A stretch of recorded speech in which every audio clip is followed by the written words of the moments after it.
Okay, let's unpack this. There's one celestial giant that really stands out in our night sky. I mean, not just for its immense size, but, its mesmerizing beauty and the incredible show it puts on for anyone who just looks up. You know the one, Jupiter. So, this deep dive, it's all about getting you better acquainted with this king of planets. We want to help transform you from maybe a casual observer into, well, a confident amateur astronomer. We're going to explore its fascinating facts, the best ways to observe it, and what incredible features are waiting for your gaze, hopefully turning your next night under the stars into a real aha moment. And to guide us, we've pulled insights from some really comprehensive guides and practical advice on observing Jupiter. It's honestly a treasure trove of knowledge for anyone looking skyward, whether you're just starting or you've been doing this for years. Exactly. Consider this your shortcut to understanding this gas giant. By the end of our chat, you'll be armed with surprising facts, practical tips, all ready to apply the very next time you look skyward. So yeah, let's jump right in. Okay, here's where it gets really interesting. You look beyond the asteroid belt, and there it is, the fifth and most massive planet in our solar system, Jupiter, fittingly named after the powerful Roman god, right? And honestly, you'll see why it lives up to that name when you get a good look at it. Yeah, what's fascinating right from the start is just how visible it is. Jupiter is the fourth brightest object you can see from Earth, usually, after the Sun, Moon, and Venus. Sometimes, depending on where Mars is, Jupiter can even outshine it. Oh, really? Brighter than Mars sometimes? Yeah, it varies. But the point is, this makes it incredibly easy to spot. It looks significantly larger and brighter than any surrounding stars. You really can't mistake it, which is why it's such a prime target for, well, anyone looking up. Millions of people credit their first glimpse of Jupiter through a telescope for sparking a lifelong passion for astronomy. I can believe that. It's pretty awe-inspiring. It really is. It's just that captivating. And when you start digging into the actual facts about it, you really understand why it grabs you like that. This giant is approximately 4.6 billion years old. Formed around the same time as the rest of our solar system. So it's like this living window into the early universe, right? Yeah. Showing us how these gas giants form and evolve, which is a totally different process than, say, how Earth formed. Absolutely. It's classified as a gas giant, along with Saturn, Uranus, and Neptune. Fundamentally different from the rocky inner planets like ours. It's made up primarily of swirling gases and liquids, about 90% hydrogen and 10% helium. Wait, hydrogen and helium, isn't that what the sun's made of? Exactly. Surprisingly similar composition to the sun. So hold on, if it's like the sun, why isn't it a star? Why doesn't it, glow like our sun? Great question. The key difference is mass. Jupiter is big, enormous even, but it's simply not massive enough. It doesn't have enough gravitational pull to create the extreme pressures and temperatures deep inside that you need to kickstart nuclear fusion. Okay. Fusion is the key. That's what powers a star. So instead, Jupiter is this giant ball of gas and liquid. It doesn't really have a well-defined solid surface like Earth. If you tried to send a probe into its atmosphere, it wouldn't land like we think of it. It would just sink deeper and deeper into, well, ever denser layers of fluid. That's truly mind-boggling, and it spins so fast. A day on Jupiter is just 10 Earth hours. I mean, I can barely get my to-do list done in 24 hours. Imagine trying to keep track of time there. Yeah, it's the fastest rotating planet. Quite something. But despite that incredibly rapid spin, it takes about 12 Earth years for it to orbit the sun just once. Traveling at, an average speed of almost 30,000 miles per hour? That's booking it. It is. And something else incredible. Its magnetic field. Oh yeah, tell me about that. It boasts the strongest planetary magnetic field in the entire solar system. Its magnetosphere, the region controlled by that field, has a volume 1,000,000 times bigger than Earth's. 1,000,000 times. Wow. And that powerful field traps charged particles, creating these incredibly dangerous and intense radiation belts. It's a testament to the immense power churning away inside Jupiter. It's a truly extreme environment out there. And when it comes to size, Jupiter is just in a completely different league. It's 318 times more massive than Earth. Think about that. It's hard to even picture. Right, like if Jupiter were hollow, you could fit all the other planets in our solar system comfortably inside it. Wow, all of them. All of them. Or, another way to think about it, 1,300 Earths could fit inside Jupiter. Its diameter alone is like lining up 11 Earths side by side. It's truly a colossus. And beyond the planet itself, you've got its moons. One of Jupiter's most captivating aspects is this incredible entourage. As of, I think it was early 2024, February 5th actually, there were 95 officially recognized moons orbiting Jupiter. 95? That's amazing. It is. But the most famous, and certainly the easiest ones for us to see, are the 4 Galilean satellites: Io, Europa, Ganymede, and Callisto, discovered by Galilei way back in 1610. Right, the ones you can spot with a basic telescope. Exactly. And each one is a fascinating world in its own right. Io is this volcanic powerhouse covered in hundreds of active volcanoes constantly reshaping its surface. Europa. Well, Europa might have a huge saltwater ocean hidden beneath its icy shell. Which raises the possibility of life, right? That's the exciting one. That's the tantalizing possibility, yeah. Then there's Ganymede. It's huge. The largest moon in our entire solar system. Bigger than Mercury, I read. Bigger than the planet Mercury, correct. And Callisto is another really interesting icy world, possibly hiding its own deep subsurface ocean. Just imagine the discovery still waiting for us out there among those moons. Absolutely incredible. Now, you sometimes hear about Jupiter having rings, and it does, technically. NASA's Voyager 1 found them back in '79, but don't expect a show like Saturn puts on. Jupiter's rings are, well, they're much smaller, very faint. You definitely can't see them with amateur telescopes, unfortunately. They're mostly just tiny dust particles, probably from collisions between moons and meteorites.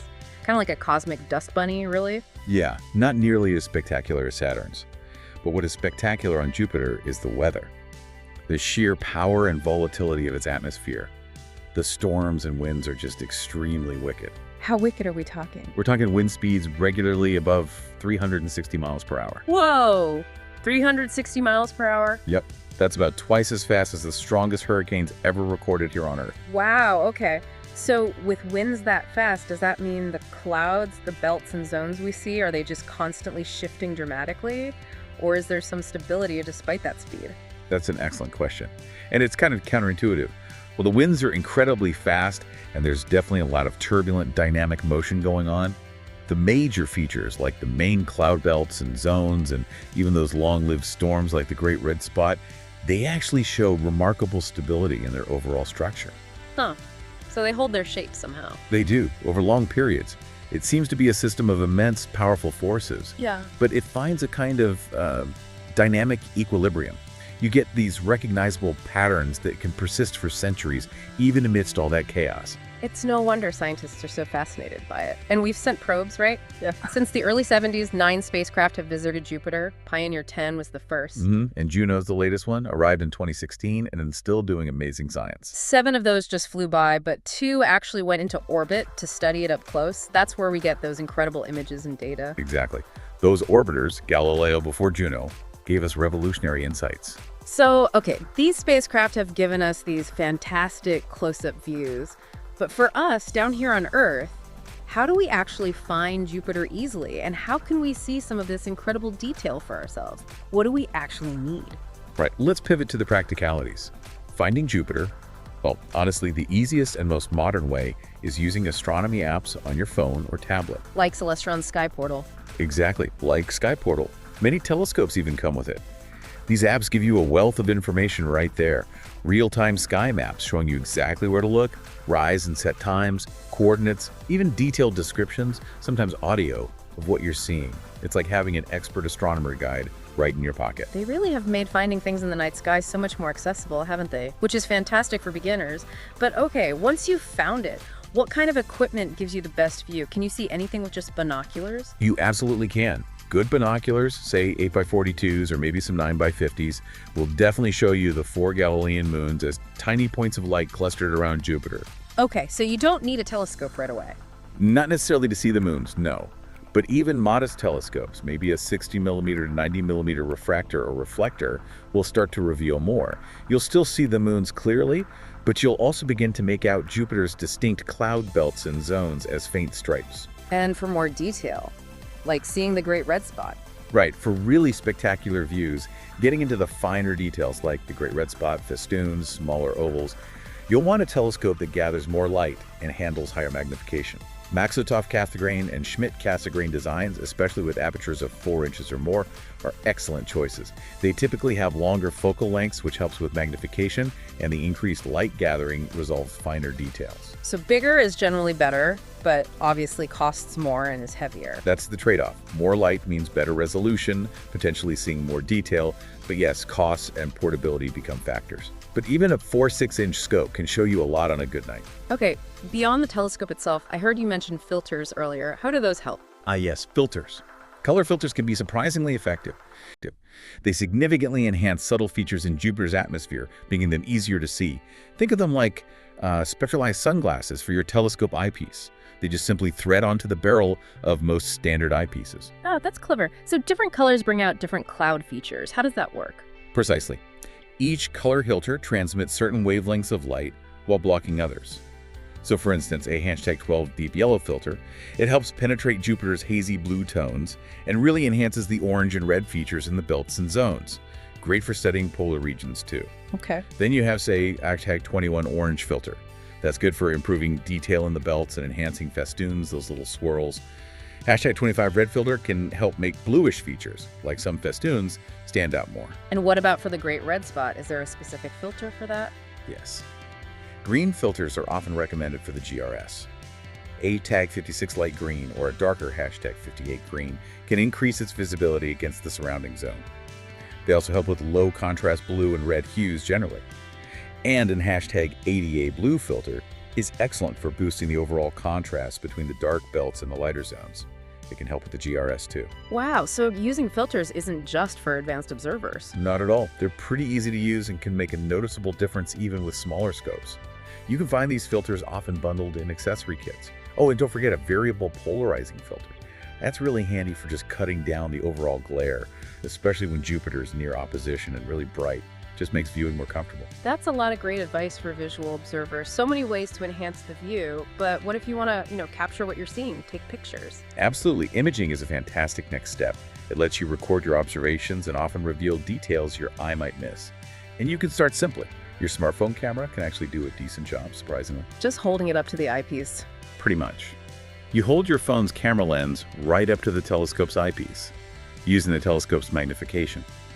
You can even use your phone's digital zoom a bit to make Jupiter appear larger. Now, holding it steady and centered can be tricky at first. Yeah, I can imagine that being frustrating. It can be. But there are simple, inexpensive adapters available, like a basic phone adapter or something more adjustable like the NextYZ adapter from Celestron. These clamp onto the eyepiece and hold your phone securely in the perfect position.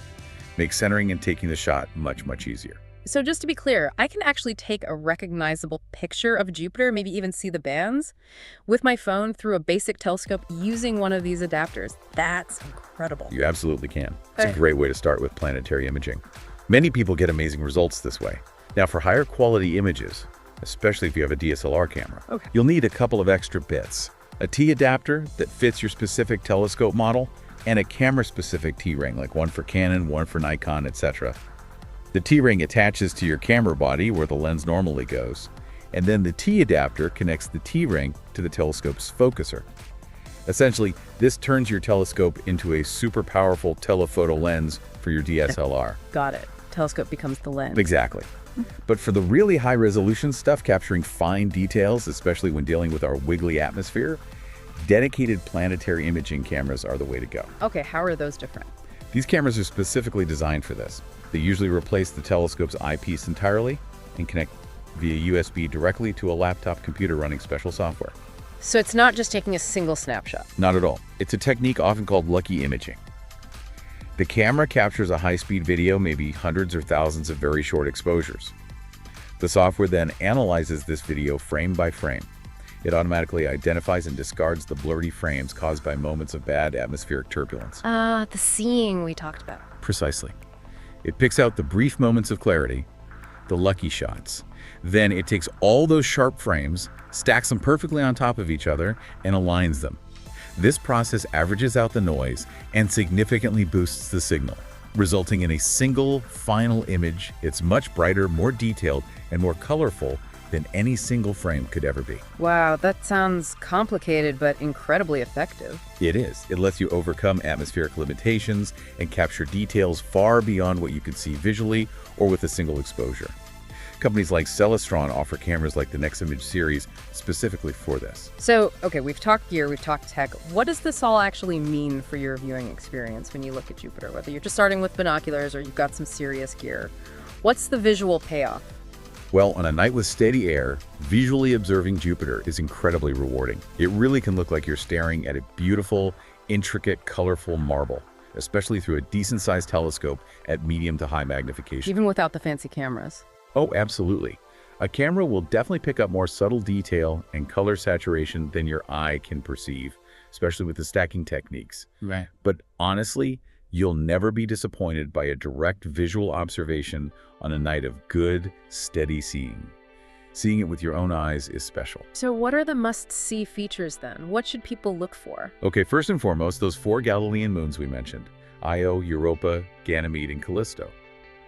Through most amateur scopes, even at low power, they'll look like tiny, bright pinpoints of light near Jupiter, like little stars huddled close. Okay. But if you bump up the magnification, especially on a good night, you might start to resolve them as tiny, distinct disks, not just points. And what's really fun is to sketch their positions relative to Jupiter and come back maybe an hour later and sketch them again. And they'll have moved. Oh yeah. You'll clearly see how rapidly they orbit the planet.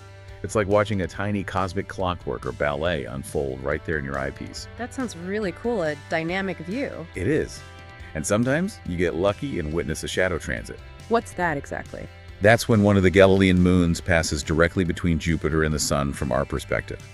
So the moon itself might be hard to see against Jupiter's bright clouds, but its shadow gets cast onto the cloud tops.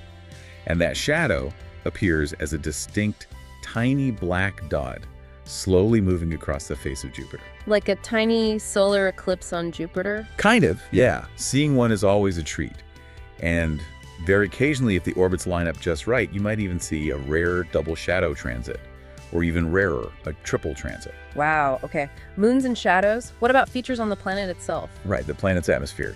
You'll immediately notice the belts and zones. These are the prominent bands striping Jupiter's clouds. The darker bands are called belts, and the lighter, brighter bands between them are zones. And they're different colors. They are, subtly. It's due to differences in temperature and chemical composition at different altitudes in the clouds. Generally, you see reddish clouds higher up, brown and cream-colored clouds at mid-levels, and some bluish features deeper down. Even a modest telescope will easily show the 2 main, wide, dark belts, the north and south equatorial belts straddling Jupiter's equator. Okay, the 2 main stripes. Exactly. Now, with higher magnification and, again, good seeing conditions, you can start looking for more subtle details. You might see some shading towards the poles, or notice little white ovals embedded within the zones, or dark ovals, sometimes called barges, in the belts. And look carefully along the edges of the belts for these beautiful, wispy, bluish swirls called festoons. Festoons. Okay, neat name. Isn't it? Jupiter's face is constantly changing because of all that atmospheric motion, so there's pretty much always something new or different to observe from one viewing session to the next. And of course, the feature everyone asks about, the giant eye of Jupiter. You got it. If we connect this to the bigger picture, we absolutely have to talk about Jupiter's most iconic feature, the Great Red Spot, or GRS. How long have we known about that? Well, its discovery is often credited to Giovanni Cassini way back in 1665, though Robert Hooke might have seen it slightly earlier, so we've known about it for a very long time. And it's in the southern hemisphere, right? Correct. It's this huge anticyclonic storm, basically a high-pressure system raging in Jupiter's southern latitudes. And it is colossal, nearly 15,000 miles across currently. That's large enough to swallow at least 2 Earths, side by side, maybe even 3, depending on its shape at the time. 2 Earths inside a storm, that's just immense. It really is. And it's been churning away for at least 350 years, possibly longer. Although, fascinatingly, astronomers have observed it noticeably shrinking over the last few decades. Oh, it's shrinking. Could it disappear? That's the big question. It seems to be getting smaller and more circular, but its winds are still incredibly fierce, reaching over 270 miles per hour, faster than Earth's strongest hurricanes. Whether it will eventually dissipate or stabilize at a smaller size, we just don't know yet. It's something scientists are watching closely. So how easy is it to see the GRS? Visibility depends. First, Jupiter has to be rotated so the spot is facing Earth. Since Jupiter spins so fast, that 10-hour day, the GRS transits across the planet's face relatively quickly. It might be visible for a few hours, then it rotates out of view. Also, its prominence, its color can vary. Sometimes it's a striking brick red, other times it fades to a paler salmon pink and can be harder to distinguish. But that Sky Portal app we mentioned, or other astronomy software, they can tell you precisely when the Great Red Spot will be best placed for viewing from your specific location. Super useful. Okay, besides the GRS, any other cool atmospheric things? Well, something else you might occasionally see, though thankfully not often from our perspective, are impact markings. Impacts, like asteroid hits. Exactly. Jupiter's immense gravity acts like a cosmic vacuum cleaner, pulling in asteroids, comets, and other space debris. When these objects crash into Jupiter's atmosphere, they can leave behind dark, bruise-like scars in the cloud tops. The most famous example was back in 1994 with comet Shoemaker-Levy 9. Oh, I remember hearing about that. Yeah, it was incredible. The comet had been ripped apart by Jupiter's gravity on a previous pass, and then the fragments slammed into Jupiter one after another over several days. They left these huge, dark impact scars that were easily visible even through small amateur telescopes for weeks afterwards. It was a really dramatic demonstration of Jupiter's role as a planetary shield, maybe protecting the inner solar system sometimes. Wow. Okay, one last thing to look out for. Conjunctions. Yes, conjunctions are always special events. That's when, from our viewpoint on Earth, two or more planets appear very close together in the sky.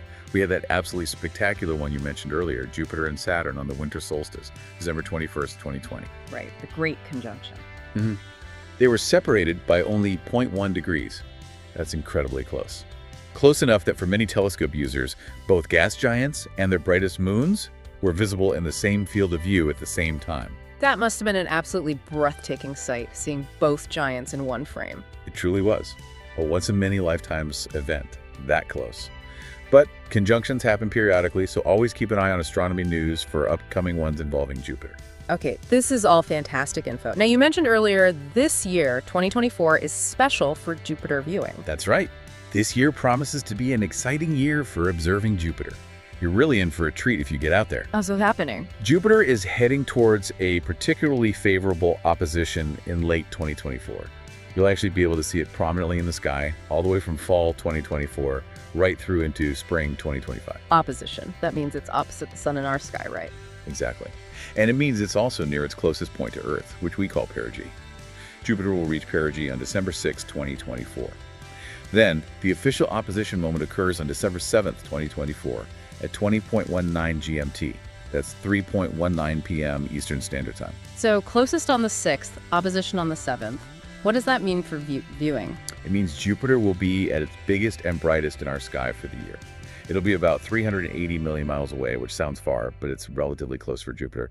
It'll be 100% illuminated by the sun from our perspective, shining incredibly brightly at a magnitude of -2.8. -2.8, that's really bright. Brighter than Sirius, the brightest star. Oh yes, much brighter. And it will appear quite large in telescopes, about 48.2 arcseconds across its disk. Crucially, being in opposition means it rises around sunset, is highest in the sky around midnight, and sets around sunrise, so it's visible all night long. Perfect for observing. Where should we look for it in 2024? During this 2024 opposition period, Jupiter will be located in the constellation Taurus, the Bull. So look for it near the distinctive V shape of the Hyades star cluster, and not too far from the Pleiades star cluster. Remember, because Jupiter takes about 12 years to orbit the Sun, it moves into a new zodiac constellation roughly each year, so it reaches opposition about every 13 months, always in a different part of the sky. Okay, Taurus for 2024, 2025. Good to know. Now, to really make the most of this opposition and just Jupiter viewing in general, we need some tips for the best experience. Absolutely. Some key things can make a huge difference. Tip number 1 you mentioned earlier was about the atmosphere. Yes, steady seeing conditions are absolutely critical for good planetary viewing. Seeing just refers to the stability of Earth's atmosphere above you. On nights with turbulent air, even the best telescope will show Jupiter as just a shimmering, boiling blob. Details are completely washed out. Like looking through heat haze over pavement? Exactly like that. But on nights of good seeing, when the air is calm and steady, the image in the eyepiece snaps into focus. Details like the belts, zones, the GRS, maybe even festoons or small ovals will suddenly pop into view with surprising clarity. Always start observing with low magnification, and only increase it if the view remains steady. Pushing magnification too high on a bad seeing night just makes the blurry blob bigger and fuzzier. Good advice. Start low, check the conditions. What's tip number 2? Cool your telescope down. This is really important, especially for larger telescopes or reflecting telescopes. You need to bring your telescope outside for a while before you plan to observe, maybe about an hour or so, depending on the size of the scope and the temperature difference. Why is that? You need to let the telescope's optics, the mirror, or the lenses, and the tube itself reach thermal equilibrium with the surrounding nighttime air temperature. If the telescope is warmer than the outside air, like if you just brought it out from a warm house, warm air currents will rise off the optics and inside the tube. These currents act like bad seeing inside your telescope, causing distorted, blurry, or wavy views, even if the atmosphere outside is perfectly steady. Ah, so it creates its own turbulence? Precisely. Larger mirrors and lenses take longer to cool down properly, so give it time to acclimate. It makes a big difference to image sharpness. Okay, let your scope chill out. Makes perfect sense, like letting a camera lens acclimatize. What's the third key tip? Collimation. Especially if you own a Newtonian reflector or a Schmidt-Cassegrain telescope, SCT. Collimation, that's aligning the optics, right? Exactly. It means making sure the mirrors in a reflector or SCT or lenses, though less common for refractors to need it, are perfectly aligned with each other and with the eyepiece focuser. If your telescope's optics are even slightly out of collimation, it significantly degrades the image quality, especially for discerning fine planetary detail. Views will be softer, less sharp.